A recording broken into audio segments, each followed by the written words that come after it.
والے ہو تو اپنے کلیجے کو مضبوط کر لینا. توحید آپ کو مضبوط کرنا.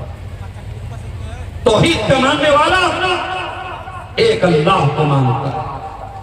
ایسا نہیں ہے نومبر میں اس کا معبود کوئی اور ہے، دسمبر میں کوئی اور ہے، جنوری میں کوئی اور ہے، فروری میں کوئی اور ہے، گرمی کا دیوتا کوئی اور ہے، جاڑے کا دیوتا کوئی اور ہے، دولت کوئی اور دے رہا ہے، طاقت کوئی اور دے رہا ہے. ایسا نہیں. اسے دولت اگر مانگنی ہو اللہ سے مانگنا، اسے شفا مانگنی ہو اللہ سے مانگنا. حضرت یوسف علیہ السلام کو دیکھو، یوسف کہاں پہنچ گئے؟ جیل میں پہنچ گئے. جبکہ حضرت یوسف نبی تھے، باپ بھی نبی تھے، وہ بھی نبی تھے، بہت خوبصورت تھے حضرت یوسف علیہ السلام. لیکن حالات دیکھو میرے بھائیوں، بے قصور ہونے کے باوجود، بے گناہ ہونے کے باوجود یوسف علیہ السلام جیل کی کال کوٹری میں پہنچ گئے. اور یہ مت سمجھنا کہ جیل میں جب وہ پہنچ گئے تو اس کو مصیبت سمجھ رہے تھے. وہ خود اللہ سے دعا مانگ رہے تھے، اللہ مجھ کو جیل میں پہنچا. کیوں دعا مانگ رہے تھے؟ آؤ ان کی دعا پڑھ کے سنا دیتا ہوں. کتنی پیاری دعا کرتے حضرت یوسف علیہ السلام. کہتے رب السجن احب الی مما یدعوننی الی.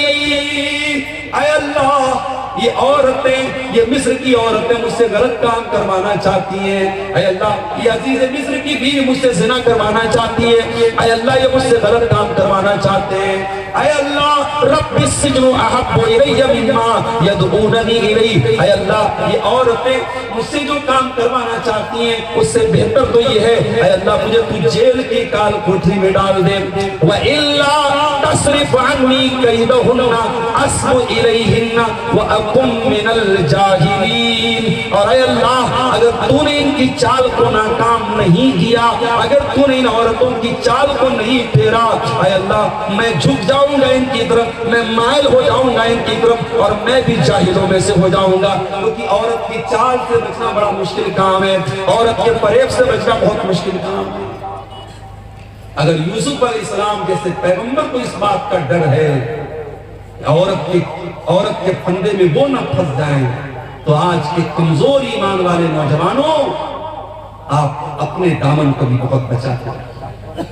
زمانہ بہت نازک ہے، عورت کا کتنا بڑی تیزی سے سماج میں پھیل رہا ہے. میں معاف کیجئے اگر ہماری مائیں بہنیں سن رہی ہیں، میں جب عورت کا لفظ بول رہا ہوں تو کوئی یہ نہ سمجھے کہ میں تمام عورتوں کو ذمہ دار قرار دے رہا ہوں ان حالات کا، نہیں. لیکن یہ اللہ کے نبی کی حدیث بھی ہے کہ دنیا کا سب سے بڑا فتنہ، اس امت کے مردوں کے لیے سب سے بڑا فتنہ عورت ہے. اور یہ عورت بڑا فتنہ بنتی ہے جب اسلام سے دور ہوتی ہے، جب دین سے دور ہوتی ہے، جب بے حیا ہوتی ہے، جب بدچلن ہوتی ہے، جب یہ خوبصورت کپڑے پہن کر میک اپ کر کے سج کے سنور کے اپنے حسن کی نمائش کرتی ہے، تب یہ عورت فتنہ بنتی ہے. اور یہی عورت اگر اسلام کے دائرے میں رہے تو دنیا کی سب سے بڑی نعمت بن جاتی ہے. اللہ کے نبی نے فرمایا دنیا کا سب سے بڑا خزانہ 3 چیزیں ہیں. 3 چیزوں کو خزانہ بنا لو، 3 چیزوں کو اسٹور کر لو، 3 چیزوں کو اپنے گھر میں بچا کے رکھ لو. قلبا شاکرا ولسانا ذاکرا وزوجۃ مؤمنۃ تعینہ علی امر الآخرہ.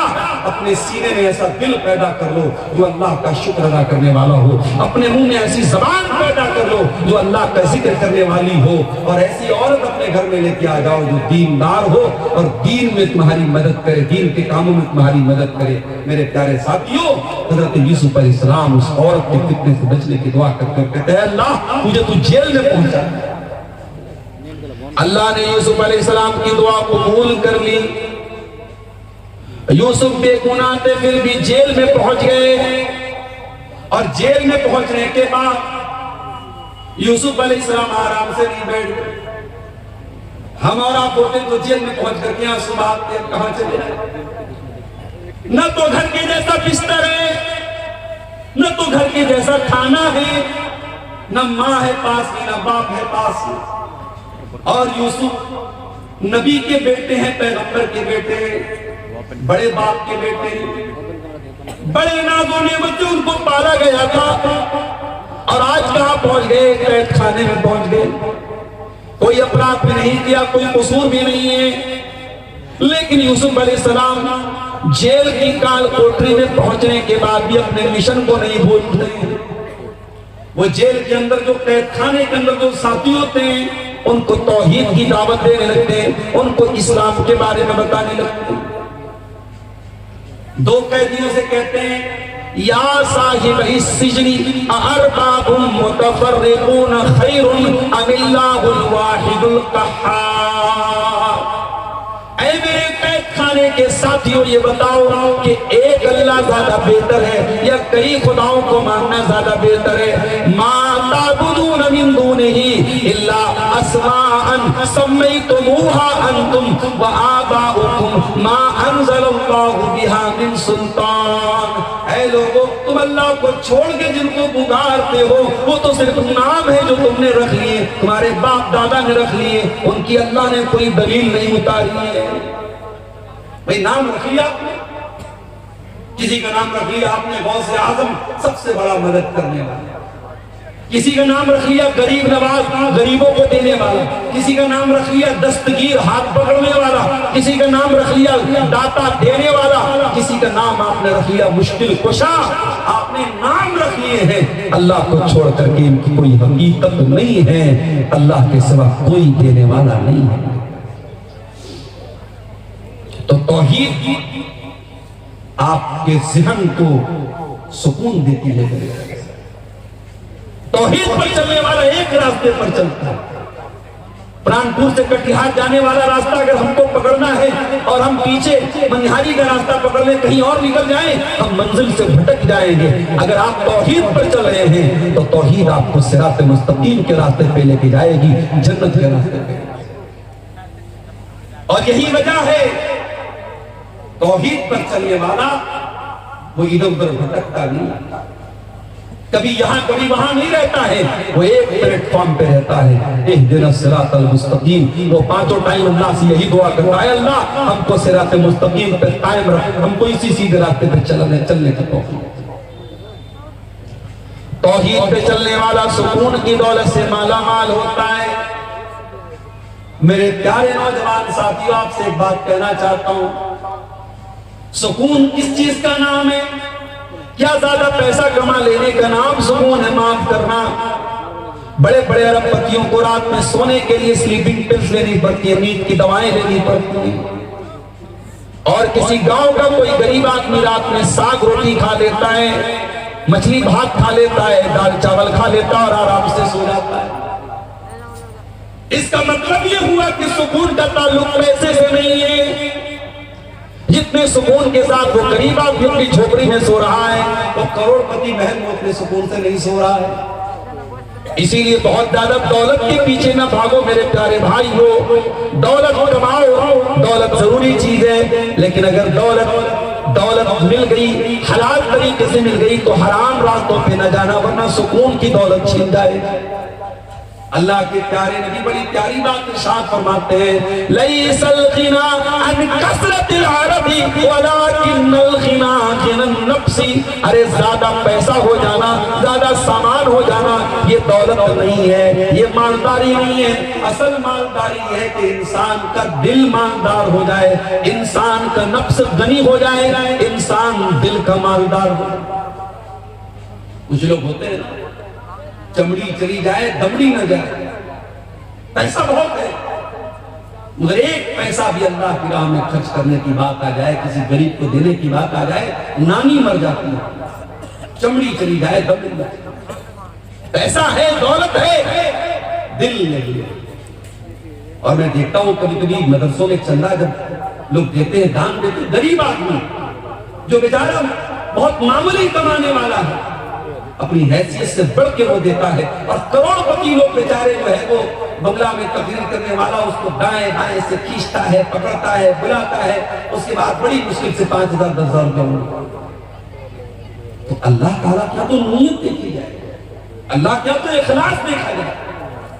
صحیح بخاری کی پہلی حدیث کیا ہے؟ انما الاعمال بالنیات. ساری نیکیوں کا دار و مدار اللہ تعالیٰ کی نیت پر ہے.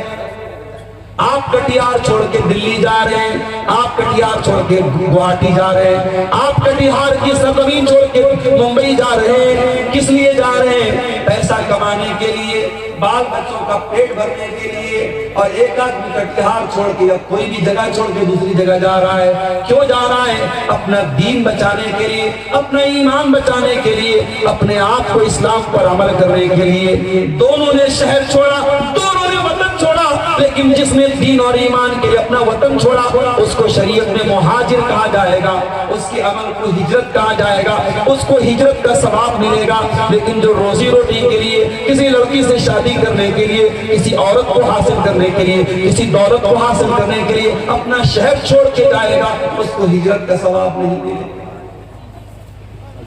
عمل ایک ہے، کام ایک ہے، نیت الگ الگ ہوگی تو معاملہ بدل گیا میرے پیارے صاحب۔ کیوں؟ اس لیے نیت کو درست کرو۔ توحید آپ کی نیت کو بھی درست کرتی ہے۔ اگر آپ کی توحید پکی ہوگی تو آپ نماز اللہ کے لیے پڑھیں گے، آپ مدرسے میں دان اللہ کے لیے دیں گے، آپ غریبوں کی مدد اللہ کے لیے کریں گے، آپ روزہ اللہ کے لیے رکھیں گے، آپ حج کریں گے اللہ کے لیے، آپ زکات دیں گے اللہ کے لیے۔ اگر آپ کی توحید پکی ہے تو آپ کی نیت بھی پکی ہے۔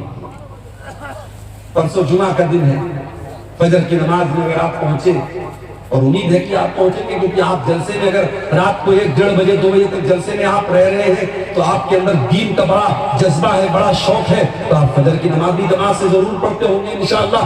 اگر آپ جمعہ کے دن فجر کی نماز میں پہنچے اور امام صاحب نے سنت کے مطابق پہلی رکعت میں سورہ سجدہ کی تلاوت کی اور دوسری رکعت میں انہوں نے سورہ دہر کی تلاوت کی، تو سورہ دہر میں یہ آیتیں بھی آپ امام صاحب کے منہ سے سنیں گے۔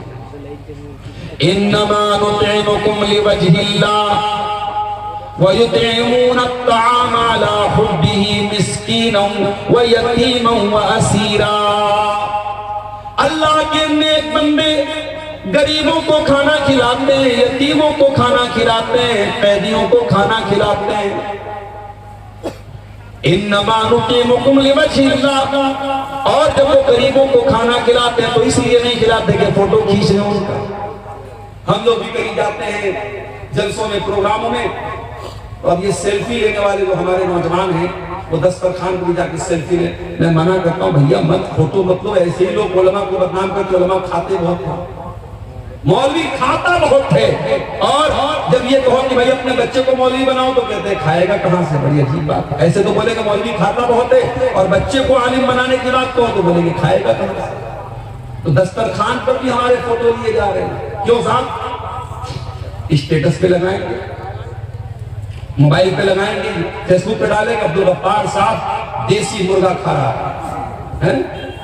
ایک جگہ جلسے میں اپنی بیٹی کو لے کے چلا گیا، یہ یوٹیوبر لوگ اللہ ان کو معاف کرے، ان کو تھمبنیل لگانا بھی نہیں آتا۔ نیپال میں ایک جلسے میں لگی گیا اپنی بچی کو لے کے، ایک یوٹیوبر نے تھمبنیل لگایا، عبدالغفار سر جی اپنی بیٹی کو لے گیا، جلسہ میں لے گیا، تقریر میں لے گیا۔ ارے بھائی لے گئے بول دو بھائی، کیا مطلب زبان ایسی ہو چکی ہے کہ سمجھ میں نہیں آتا کہ ان کو ہندی میں کیا لکھنا چاہیے۔ تو کھانا آدمی کھا رہا ہے اس کا بھی لوگ فوٹو لیتے۔ فوٹو ٹھیک ہے، میں اس کو حرام نہیں مانتا، لیکن بلا وجہ بلا ضرورت آپ کم سے کم علماء کو کھانے کے ٹائم تو بخش دو بھائی۔ آدمی کھانا کھا رہا ہے، اس کی کیا پوزیشن ہے، کس حالت میں وہ منہ بنائے ہوئے، آپ اسی حالت میں فوٹو لے۔ تو میں بہت سختی سے منع کرتا ہوں کہ بھائی فوٹو کم سے کم کھانا کھانے کے ٹائم تو فوٹو۔ کئی بار ایسا ہوتا ہے جلسہ تقریر کر کے مجھے نکلنا ہے، فوراً ٹرین پکڑنی ہے، بھاگنا ہے، مولانا ایک سیلفی لینا ہے، مولانا ابے تمہاری سیلفی کے چکر میں بھائی میری ٹرین چھوٹ جائے۔ تو فوٹو لینے کا، سیلفی لینے کا بڑا شوق ہے۔ تو بات یہ کس سے نکلی؟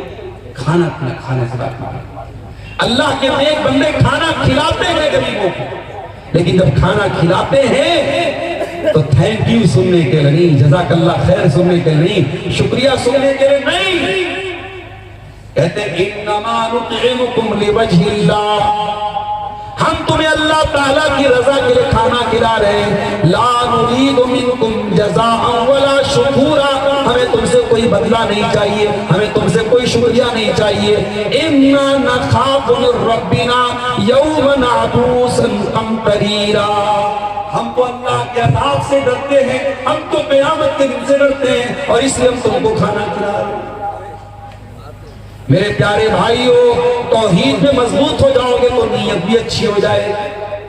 مدینہ میں ایک آدمی کا انتقال ہو گیا، انتقال کے بعد جب ان کو جنازے کے لیے ان کو جب نہلایا جانے لگا، جب ان کو میت کو غسل دیا جانے لگا، ان کی پیٹھ کے اوپر بڑے بڑے موٹے موٹے نشان پائے گئے، بورے بورے۔ نہلانے والوں نے کہا یہ تو بہت بڑی ہستی تھی، یہ تو اللہ کے نبی کے اہل بیت میں سے تھے، اللہ کے رسول کے گھر والوں میں سے تھے، یہ تو نبی کے نواسے کے بیٹے تھے۔ نواسے کے بیٹے کو کیا بولیں گے؟ ہمارے پر نواسا ہوتا، آپ کیا کہیں گے؟ نبی کے پر نواسے ہیں، نواسے کے بیٹے ہیں، علی ابن حسین ان کا نام تھا۔ ان کو غسل دیا جا رہا ہے اور پیٹھ پر موٹے موٹے بورے کے نشان۔ نہلانے والوں نے لوگوں سے پوچھا کیا معاملہ ہے، ان کی پیٹھ پر یہ نشانات کیسے؟ بات اڑتے اڑتے مدینہ میں پھیل گئی، مدینہ کے کچھ غریب گھروں تک یہ بات پہنچی۔ ان غریبوں نے آ کر کے کہا اللہ کی قسم ہمیں پتہ چل گیا ان کی پیٹھ پر یہ موٹے موٹے نشان کیوں ہیں۔ کہا مہینے کی پہلی تاریخ آتی تھی، ہر مہینے کی پہلی تاریخ کو ہمارے گھر کا مہینے بھر کا راشن اللہ کا کوئی نیک بندہ بورے میں بھر کے اپنی پیٹھ پہ لاد کے مہینے کی پہلی تاریخ کو ہمارے گھروں پہ پہنچا دیا کرتا تھا۔ رات کے سناٹے میں وہ آتا تھا، ہمیں پتہ بھی نہیں چلتا تھا وہ اناج لانے والا کون ہے، وہ راشن لانے والا کون ہے۔ اور ایسا ایک نہیں کئی پریواروں کے ساتھ ایسا ہو رہا تھا، کئی فیملی کے ساتھ ایسا ہو رہا تھا۔ آج علی بن حسین کی پیٹھ پر پائے جانے والے ان نشانوں نے ان کی چھپی ہوئی نیکی کو عام کر دیا۔ جس نیکی کو انہوں نے زندگی بھر چھپا کر کے رکھا، آج ان کی نیکی دنیا کے سامنے آ گئی اور دنیا کو پتہ چل گیا کہ مدینہ کے ان غریب پریواروں کو کھانا پہنچانے والا، راشن پہنچانے والا اور اناج پہنچانے والا کوئی اور نہیں، نبی کے اہل بیت کا ایک فرد تھا، علی بن حسین۔ یہ اخلاص ہوتا ہے میرے پیارے ساتھیوں، توحید کی برکت سے آپ کے اندر اخلاص ہوتا ہے۔ اگر آپ توحید میں پکے ہو جائیں گے، اللہ تعالیٰ آپ کو سکون کی دولت بھی دے گا۔ وہی سکون جس سکون کو تلاش کرنے والے آج کہاں کہاں تلاش کرتے ہیں۔ یہ شرابی شراب کیوں پی رہا ہے، یہ زنا کرنے والا زنا کیوں کر رہا ہے، یہ لڑکیوں سے چیٹنگ کیوں کر رہا ہے، یہ پاؤڈر کے ذریعے ڈرگس کیوں لے رہا ہے۔ ان تمام لوگوں سے پوچھ تو کہتے ہم تو سکون کے لیے ایسا کر رہے ہیں۔ شراب پینے والا سکون کے لیے شراب پی رہا ہے، سگریٹ پینے والا سکون کے لیے سگریٹ پی رہا ہے، کھینی کھانے والا سگریٹ کے لیے سکون کے لیے کھینی کھا رہا ہے۔ یعنی جتنے یہ نشے کی چیزیں ہیں یہ سب سکون کے لیے کر رہا ہے۔ اے سکون کی تلاش میں یہ حرام کام کرنے والوں، اے شراب میں ڈوبے انسانوں، اے نشے کی لت میں مبتلا نوجوانوں، اے لڑکیوں سے چیٹنگ کر کے اپنے آپ کو سکون پہنچانے کا خواب دیکھنے والوں، آؤ قرآن تم کو بتاتا ہے سکون کہاں ملے گا، قرآن تم کو نسخہ بتاتا ہے، قرآن تم کو طریقہ بتاتا ہے۔ الا بذکر اللہ تطمئن القلوب، میرے بندو تمہیں سکون ملے گا تو اللہ کے ذکر میں ملے گا، تمہیں سکون ملے گا تو اللہ کے کلام میں ملے گا، تمہیں سکون ملے گا تو اللہ کو یاد کر کے ملے گا۔ آج کتنے مسلمان ہیں ان کے گھر میں 24 گھنٹے میں ایک بار کوئی اللہ کا نام لے لیتا، کوئی ایک آدمی بھی نماز پڑھنے والا نہیں، کوئی ایک عورت بھی قرآن پڑھنے والی نہیں۔ دن رات موبائل پہ گانے بج رہے ہیں، دن رات بچوں کے ہاتھ میں موبائل، بڑوں کے ہاتھ میں موبائل، گانے بجانے مسلمانوں کے گھروں میں بج رہے ہیں۔ وہ لوگوں آپ نے بلڈنگیں تو بڑی عالیشان بنا لی، آپ نے مکان تو بڑے اچھے بنا لیے، مگر معاف کرنا اگر آپ کے گھروں میں اللہ کا نام نہیں لیا جا رہا ہے، اگر آپ کے گھروں میں اللہ کا ذکر نہیں ہو رہا ہے، میں نہیں کہہ رہا ہوں، اللہ کے پیارے نبی فرما رہے ہیں ایسا گھر مردہ ہے مردہ۔ آپ نے فرمایا مثل البیت الذی یذکر اللہ فیہ والبیت الذی لا یذکر اللہ فیہ مثل الحی والمیت، جس گھر میں اللہ کا نام لیا جائے وہ گھر زندہ ہے، اور جس گھر میں اللہ کا نام نہ لیا جائے وہ گھر مردہ ہے۔ ہمارے گھر مردہ ہو چکے ہیں، جن گھروں میں اللہ کا نام نہ لیا جائے ان گھروں میں سکون کہاں سے آئے گا؟ اگر آج بچے ماں باپ کی بات نہیں مانتے، ماں باپ بچوں کے ساتھ ناانصافی کر رہے ہیں، بھائی بھائی سے لڑائی کر رہا ہے، دیورانی جٹھانی میں آج اگر جھگڑے ہو رہے ہیں، نند اور بھابھی میں جھگڑے ہو رہے ہیں، تو میرے پیارے ساتھیوں گھر میں سکون آئے تو کہاں سے آئے، برکت آئے تو کہاں سے آئے؟ برکت کا تو طریقہ ہم نے کھو دیا ہے، سکون کا طریقہ ہم نے کھو دیا ہے۔ قرآن کہتا ہے الا بذکر اللہ تطمئن القلوب، آؤ اللہ کے ذکر سے تم کو سکون ملے۔ ابھی میں آج ایک سائنسداں کے بارے میں پڑھ رہا ہوں، تھائی لینڈ کی ایک یونیورسٹی چیانگ ماؤ ایک یونیورسٹی ہے، اس میں ایک پروفیسر ہے جو ایناٹومی کے پروفیسر ہے، اور ان کا نام کیا ہے؟ ان کا نام ہے تیجا تیلاک، وہ تھائی لینڈ کے تھائی پروفیسر ہے، ایناٹومی کے وہ پروفیسر ہے، اور وہ ایناٹومی کا مطلب ہوتا ہے انسان کے بدن کی جو پارٹس آف باڈی ہیں، جو شریر کے جو انگ ہیں، اس پر وہ ریسرچ کرتے ہیں، اس کے بارے میں وہ تحقیق کرتے ہیں۔ تھائی لینڈ کی اس یونیورسٹی کے پروفیسر صاحب نے جب تحقیق کرنا شروع کیا، ریسرچ کرنا شروع کیا، ایک سوال بار بار ان کو ڈسٹرب کر رہا تھا کہ انسان کی باڈی میں جو درد ہوتا ہے، اس درد کو بدن کا کون سا حصہ ریسیو کرتا ہے؟ انسان کی باڈی میں وہ جو درد ہوتا ہے، جو پین ہوتا ہے، اس درد کو باڈی کیسے فیل کرتی ہے، باڈی کیسے محسوس کرتی ہے؟ سب سے پہلے باڈی کا کون سا ایسا انگ ہے جو درد کو فیل کرتا ہے؟ ڈاکٹر صاحب پریشان تھے، پروفیسر صاحب پریشان تھے، اچانک کسی نے ایک دن ان کو قرآن دے دیا۔ قرآن پڑھتے ہوئے سورہ نساء کی آیت ان کی آنکھوں سے گزری، اللہ نے فرمایا کلما نضجت جلودہم بدلناہم جلودا غیرہا، جب جہنمی جہنم میں ڈالے جائیں گے، ان کے بدن کی چمڑی جل جائے گی، خراب ہو جائے گی، ہم نئی چمڑی چڑھا دیں گے، ہم نئی چمڑی چڑھا دیں گے، لِيَذُوقُوا الْعَذَابَ، تاکہ بار بار وہ عذاب کا مزہ چکھیں، ان کو عذاب کا درد فیل ہو، ان کو عذاب کا درد محسوس ہو۔ پروفیسر صاحب نے جب قرآن کی آیت پڑھی، انہوں نے کہا اس کا مطلب یہ ہوا کہ شریر میں اگر کوئی انگ ہے جو درد کو سب سے پہلے فیل کرتا ہے، سب سے پہلے ریسیو کرتا ہے، تو وہ انسان کی اسکن ہے، انسان کی چمڑی ہے، انسان کی توچا ہے۔ ڈاکٹر صاحب نے، ویڈیو موجود ہے یوٹیوب پر، آپ جا کے دیکھ لیجئے، سعودی عرب میں ایک بہت بڑی کانفرنس ہوئی، اور اس کانفرنس میں کھڑے ہو کر کے انہوں نے اسلام قبول کیا، لا الہ الا اللہ محمد رسول اللہ کا کلمہ پڑھا، اور انہوں نے کہا 1400 سال پہلے عرب کے امی کو یہ بات کس نے بتائی؟ تو میری پوری زندگی کی ریسرچ کا نچوڑ ہے، پوری زندگی محنت کرنے کے بعد